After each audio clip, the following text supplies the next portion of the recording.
अंबरपेट लाल बाग की मस्जिद के करीब ड्रेनेज की गंदे पानी बहने की वजह से मुकामी अवाम खासतौर पर मस्जिद के मुसल्लियों को काफी मुश्किलात का सामना करना पड़ रहा है। ड्रेनेज से बहने वाले गंदा पानी आसपास के घरों के पीने के पानी के सम्प में दाखिल हो रहा है।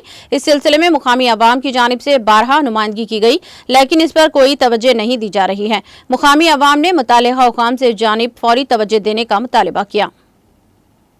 मेरा नाम मौजम है, ये लाल बाग है अंबरपेट। भाई यहाँ पे कई दिनों से ये ड्रेनेज का पानी बह रहा है और हर 2 दिन में आते हैं, क्लीन करते हैं, वो मट्टी निकाल के ऊपर, फिर वो मट्टी वैसे ही रहती है, फिर पानी पड़ता है, वो मट्टी फिर ड्रेनेज में जाती है।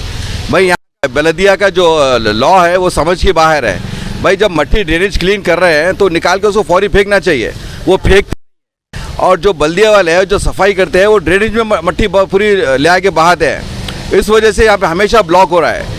और दूसरा, हर 4 दिन में आते हैं, क्लीन करते हैं, फिर 4 दिन में ब्लॉक हो जाता है। पूरे बड़े बड़े गाड़े आते हैं, बड़े गाड़ी के पूरा ड्रेनेज तोड़ते रहते हैं, वो बनाते हैं। अच्छा, वो लोग बल्दी वाले क्या करते हैं, आके डामर डालते हैं। डामर में डामर तो रहता ही नहीं, सिर्फ ऑयल रहता है उसमें। डामर डालेंगे 2 दिन में, फिर डामर सारा फैल जाता है। फिर दूसरे बार कॉन्क्रीट डालेंगे, कॉन्क्रीट में सिर्फ रहती है डस्ट, उसमें 1 पैसे की सीमेंट नहीं, वो पूरी बह के फिर ड्रेनेज में जाती है। अब वो जाके ड्रेनेज ब्लॉक होते रहती है। तो आप बताओ अभी करना क्या है? हाँ, नमाज को आने में परेशानी हो रही है। मस्जिद में बच्चे पढ़ने आते हैं, मदरसे में, वो बच्चों को परेशानी हो रही है। ये महल्ले में रेजिडेंशियल एरिया है, यहाँ पे बीमारियां बढ़ रही हैं, बुखार चल रहा है, हर जगह वायरल चल रहा है।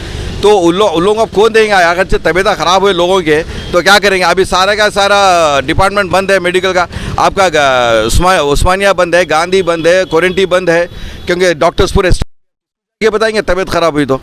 ये पब्लिक का कोई वो नहीं है भाई, कोई ख्याल नहीं है कि पब्लिक क्या हो रही, कैसा जिंदा हो रही, कैसा जी रही, कैसा मर रही, क्या खा रही, गंदगी में, बो में, नथिंग, कुछ भी उन लोग को ज़रा भी एहसास नहीं है।